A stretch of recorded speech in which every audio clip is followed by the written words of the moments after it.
दो alternative future imagine करते हैं। फ्यूचर ए, तुम्हें करना बहुत कुछ है लेकिन करने से पहले तुम 1000 बारी सोचते हो। तुम्हारा एग्जाम 2 महीने बाद है लेकिन तुम्हें अभी से ओवरथिंकिंग हो रही है कि मैं कैसे करूंगा, मैं क्या करूंगा, मैं पास होऊंगा कि फेल होऊंगा। और तुम कुछ काम करने बैठते भी हो तो तुम्हारे दिमाग में चलता है कि अरे यार उसको ऐसे बोलना नहीं चाहिए था, नहीं यार अगर मैं ऐसे बोल देता ना तो अभी कुछ और हो जाता। काफी सारा टाइम निकल चुका है लेकिन तुम्हारा काम अभी तक वैसे का वैसे ही है, तुमने कुछ भी नहीं किया। और अब तुम्हें रात में भी ओवर थिंकिंग होती है, तुम्हें रात में भी नींद नहीं आती। अब फ्यूचर भी, ओवर थिंकिंग तुम्हारे लिए कोई दिक्कत है ही नहीं। तुम काम पहले करते हो, सोचते बाद में हो। तुम जो भी काम करते हो तुम्हारा पूरा फोकस उस काम पे होता है, क्योंकि अब तुम्हें सही तरीका पता है कि ओवर थिंकिंग से डील कैसे करना है। तुम्हारा सिर्फ कैरियर ही नहीं, तुम्हारी ओवरऑल लाइफ ही बेटर हो चुकी है। मुझे खुशी हुई कि तुमने फ्यूचर बी को चुना। सबसे पहली बारी ओवर थिंकिंग की दिक्कत मेरे को हुई थी जब मैं 7th क्लास में था। जब नोटिस होना शुरू हुआ था मेरे को कि मेरे को ओवर थिंकिंग हो रही है, मतलब मैं ज़्यादा सोच रहा हूँ। मैं अपने दिमाग में आर्गुमेंट्स इमेजिन कर रहा हूँ कि अब मेरी इस बंदे से झगड़ा हो गया, लड़ाई हो गई और अब मैं ऐसे उसको फालतू बोल रहा हूँ, मैंने ऐसा बोल दिया उसका बिल्कुल मुंह बंद हो गया है। ये फ्यूचर को लेके फटने लग जाएगी कि अरे यार फ्यूचर में क्या होगा, कैसे होगा, मैं ये एग्जाम पास कर पाऊंगा नहीं कर पाऊंगा। 7th क्लास की बात है, मैं एक नए स्कूल में गया था, मेरे नए स्कूल में एडमिशन हुआ था, गुरु हरकृष्ण पब्लिक स्कूल। ऐसा था कि जैसे तुम्हारे स्कूल में संस्कृत पढ़ाई जाती है ना, वहाँ पे हमारी लैंग्वेज थी पंजाबी और वो कंपलसरी थी। पंजाबी में मेरे को ना अस्सी ना तुस्सी कुछ भी नहीं आता था। तो जैसे मेरा एग्जाम है पंजाबी का तो मैं बहुत ओवर थिंक करने लग जाऊँ कि अरे कैसे मैं पढ़ूंगा, क्या करूंगा। मुझे पता है क्या करना है, मुझे पता है कि मुझे एक एक लाइन करके मैं पढ़ूंगा तो मुझे हो जाएगा। लेकिन ऐसा होता था कि मुझे क्या करना है ये पता होने के बावजूद भी मेरी फटी इतनी रहती थी कि मैं वो कर ही नहीं पाता था। और कितना भी ट्राई कर लूँ मैं कर ही नहीं पाऊंगा। मैं एक लाइन पढ़ूंगा, 2 लाइन पढ़ूंगा, फिर ऐसा होगा कि अरे शिट यार मैं कैसे करूंगा, मैं क्या करूंगा, मेरा पेपर आने वाला है। उस टाइम एंजाइटी इतनी बढ़ जाती थी कि मेरे को पता है क्या करना है लेकिन उसके बावजूद भी मैं वो नहीं कर पाता था। मुझे एक टाइप की ओवर थिंकिंग होती थी, माइंड वेंडरिंग वाली, कि सामने टीचर पढ़ा रही है लेकिन मैं सोच रहा हूँ कि अरे यार मैं तो पबजी में ऐसे मार दूंगा बंदे, मैं तो ये कर दूंगा। और 90% टाइम ये थॉट बिल्कुल बकवास से होते थे, रैंडम थॉट होते थे जो सही में होना भी नहीं है। कि कुछ फ्यूचर का इमेजिन कर रहा हूँ, पास्ट का इमेजिन कर रहा हूँ, और इन वजह से मेरे को रात में नींद भी नहीं आती थी। लेकिन अब ओवर थिंकिंग को जो दिक्कत है वो काफ़ी हद तक सॉल्व हो चुकी है, क्योंकि मुझे पता है कि उसे डील कैसे करना है। अब वीडियो में आगे बढ़ने से पहले जो लोग मेरे को नहीं जानते तो मैं हूँ संदीप, और मैं एक मिशन में उसमें 17 सितंबर 2026 तक 1 लाख एमएन की लाइफ चेंज करूंगा। और इस मिशन में तुम भी मेरे साथ दे सकते हो। तुम्हें कुछ भी नहीं करना है, तुम्हें बस अपने आप इंप्रूव करते रहना है। और अगर तुम्हें लगता है कि मेरी वजह से तुम्हारी लाइफ में कुछ भी पॉजिटिव चेंज आया, तुम्हारी कोई प्रॉब्लम सॉल्व हुई हो, तो तुम इस चैनल को सब्सक्राइब कर सकते हो और मेरी वीडियोस तुम उनके साथ शेयर कर सकते हो जिनको मेरी वीडियोस की जरूरत हो। अब देखो, सबसे पहले हम देख लेते हैं ओवर थिंकिंग के टाइप क्या क्या होते हैं। मेरे हिसाब से 3 ओवर थिंकिंग के टाइप होते हैं और वो तीनों ही मेरे को थे। सबसे पहला है फियर ऑफ फ्यूचर। फ्यूचर में क्या होने वाला है तुम्हारी उससे फट जाती है पूरी तरह कि अरे मैं कैसे करूंगा, क्या करूंगा। तुम्हें पता है कि तुम्हें क्या करना है, कैसे करना है, लेकिन फिर भी तुम्हें बहुत डर लग रहा है। दूसरा टाइप है एनालिसिस पैरालिसिस, कि तुम कुछ काम शुरू करने से पहले ओवर एनालिसिस करने लग जाते हो उस चीज का। जैसे एग्जांपल के लिए मेरा एक दोस्त है, उसको बॉडी बनानी थी, लेकिन बॉडी बनाने की जो सबसे मेन चीज़ है जैसे वर्कआउट, वो करने से पहले उसने अपना टाइम 1 हफ्ता या फिर 2 हफ्ते वेस्ट किए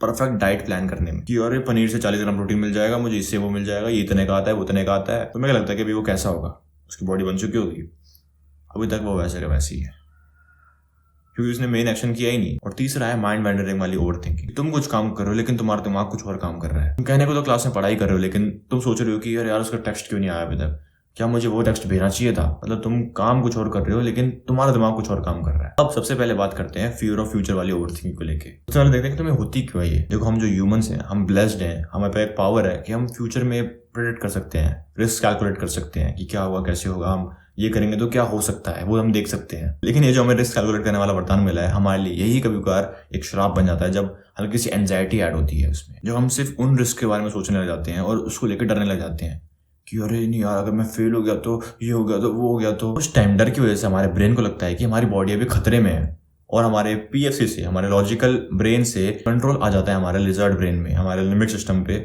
जो कि इतना लॉजिकल नहीं सोचता।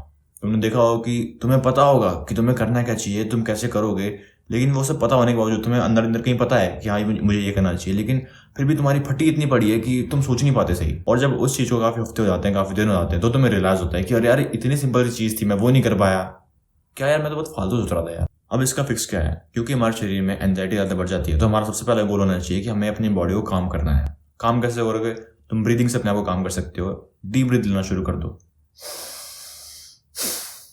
बस काफ़ी इफेक्ट पड़ेगा इससे। और फिर तुम अपने आप से बात करना शुरू करो और उस सिचुएशन से रिलेटेड सवाल पूछो अपने आप से। और सबसे पहला सवाल तुम्हारा ये होना चाहिए कि तुम उस चीज़ को लेकर कुछ कर सकते हो कि नहीं कर सकते। क्योंकि ऐसा होता है कि जो हमें फ्यूचर को लेकर ओवर थिंकिंग होती है, कई बार उसमें हम कुछ कर सकते हैं लेकिन कई बार उसमें हम कुछ नहीं कर सकते। जैसे मान लो एक बार जब मैं एग्ज़ाम दे रहा था तो मेरी आंसर शीट एक टीचर ने ले ली थी और मैं ढंग से एग्जाम लिख नहीं पाया था क्योंकि मैं चीटिंग कर रहा था। मुझे ओवर थिंकिंग उस चीज़ को होने लगी कि मैं उस एग्जाम में पास होऊंगा कि फेल होऊंगा। यहाँ पे मैं क्या कर सकता हूँ? कुछ भी नहीं कर सकता। मेरी आंसर शीट उसने ले ली और एग्जाम भी खत्म हो गया। और वहीं केस 2 कि मेरा एग्जाम है 1 महीने बाद या 2 महीने बाद, तो वहां मैं कुछ कर सकता हूँ। अगर मान लो केस 1 है कि तुम्हारे हाथ में कुछ भी नहीं है अब, तो देखो कि वर्स्ट केस क्या होगा उस चीज में और फिर अपने आप को उसके लिए रेडी करो। जैसे अगर उस एग्जाम की मैं बात करूँ तो मैंने उससे ऐसे डील किया था कि मैंने वर्स्ट केस देखा कि सबसे बेकार क्या हो सकता है। सबसे बेकार ये हो सकता है कि मैं फेल हो सकता हूँ। अब अगर मैं फेल हो गया तो मैं क्या करूंगा? सिंपल, मैं रीटेस्ट की तैयारी करूंगा। और ये चीज इतनी इफेक्टिव इसलिए है क्योंकि जब हमें ऐसी ओवरथिंकिंग होती है फियर ऑफ फ्यूचर को लेके और उसमें हम कुछ कर नहीं सकते, हमारे हाथ में कुछ भी नहीं है, तो अगर तुम वर्स्ट केस को नजरअंदाज करोगे तो तुम्हारे दिमाग में बार बार ये एक थॉट ऐसे ऐसे मारता रहेगा तुम्हें कि अगर ऐसा हो गया तो, अगर ऐसा हो गया तो, अगर ऐसा हो गया तो क्या होगा। सबसे बेस्ट यही होगा कि जो तुम्हारा दिमाग तुमसे सवाल पूछ रहा है तुम उसका जवाब दो। अगर पास हो गया तो बहुत ही बढ़िया, अगर फेल हो गया तो मैं रीटेस्ट दे दूंगा। अब केस 2 जहाँ पे तुम कुछ कर सकते हो, जहाँ पे चीजें तुम्हारे हाथ में अभी भी हैं, तो तुम ये करोगे जो तुम्हारा बड़ा गोल है उन बड़े गोल्स को अपने डेली गोल्स में डिवाइड कर दो और उनको डेली करो। फिर डेली एक्शन लो। जैसे अगर तुम्हारा गोल है कि तुम्हें पास होना है तो तुम अपना डेली टारगेट सेट करो। मैं इतने चैप्टर पढ़ूंगा, मैं इतने प्रीवियस ईयर क्वेश्चन सॉल्व करूंगा। अगर तुम डेली एक्शन लेना शुरू कर दोगे तो तुम्हारी ओवरथिंकिंग खत्म हो जाएगी क्योंकि तुम्हारा ध्यान उस एक्शन पे होगा, ना कि फ्यूचर में क्या होगा ये सोच। दूसरा है एनालिसिस पैरालिसिस। ये तुम्हें होता क्यों है? तो ऐसा होता है कि ब्रेन हमारा ना बहुत वो होता है, शातिर होता है। अब क्योंकि जो काम तुम्हें करना है उसके बारे में सोचना, उसको प्लान करना, वो भी एक तरह से एक प्रोडक्टिव काम देखा जाता है। तो तुम्हारा शातिर दिमाग मेहनत ना करने के लिए उसके बारे में बहुत सोचता रहेगा। तुम खुद उसके बारे में बहुत सारे सोचने लग जाओगे कि अरे यार ऐसा हो सकता है, ये हो सकता है, वो हो सकता है, ये चीज़ हो सकती है, वो चीज़ हो सकती है। ऐसे जो मेरा दोस्त था वो वर्कआउट शुरू करने से पहले ही सब देखने लग गया कि अरे यार बेस्ट डाइट क्या होती है, बेस्ट डाइट प्लान। और काफी लोग ये करते हैं कि वर्कआउट शुरू किया नहीं उससे पहले देखने लग जाएंगे कि बेस्ट एक्सरसाइज क्या है, बेस्ट फॉर्म क्या है, बेस्ट वेरिएशन क्या है, ये एंगल से मारो, ऐसे ट्राइसेप पुल डाउन। देखो ये एक टाइप का प्रोक्रेस्टिनेशन है। हमें खुद पता है कि हम काम टाल रहे हैं लेकिन फिर भी हम उसको बहाना दे देते हैं कि अरे हम प्लान कर रहे हैं, हम चीज़ें प्लान कर रहे हैं, हम डाइट प्लान कर रहे हैं, मैं वेरिएशन के बारे में देख रहा हूँ। तुमने भी देखा होगा ऐसे लोगों को जो करने से पहले, काम शुरू करने से पहले 1000 चीज़ें देखेंगे कि ये हो सकता है, वो हो सकता है, ऐसे हो सकता है, वैसे हो सकता है। पूरा ट्राई करेंगे, पूरी रिसर्च करके सबसे बेस्ट चीज़ ढूंढने का। तो मैक्सिमम केसेस में ऐसा हुआ कि वो लोग वो काम शुरू करेंगे ही नहीं, वो बस रिसर्च करते रहेंगे फालतू की। इसको ठीक कैसे करना है? इसको ठीक करने का सबसे बेस्ट तरीका ये है कि तुम पहले एक्शन लो, फिर तुम सोचो उसके बारे में कि मैं ये कर सकता था, मैं वो कर सकता था, अगली बार मैं वही करूंगा। अगर मैं जिम का एग्जांपल लूं तो तुम पहले वर्कआउट शुरू करो और फिर बाद में देखो सबसे बेस्ट डाइट क्या है, सबसे बेस्ट वेरिएशन वगैरह क्या है। क्योंकि अगर तुमने मेन एक्शन ले लिया है तो बाकी सारी जो चीज़ें होती हैं वो अपने आप अलाइन करने लग जाएंगी। तुम्हारी डाइट भी सही हो जाएगी धीरे धीरे, तुम्हारी फॉर्म भी ठीक हो जाएगी, तुम्हारा वेरिएशन वगैरह वो तुम्हें सब पता लग जाएगा कि कौन सी वेरिएशन सबसे बेस्ट है तुम्हारे लिए।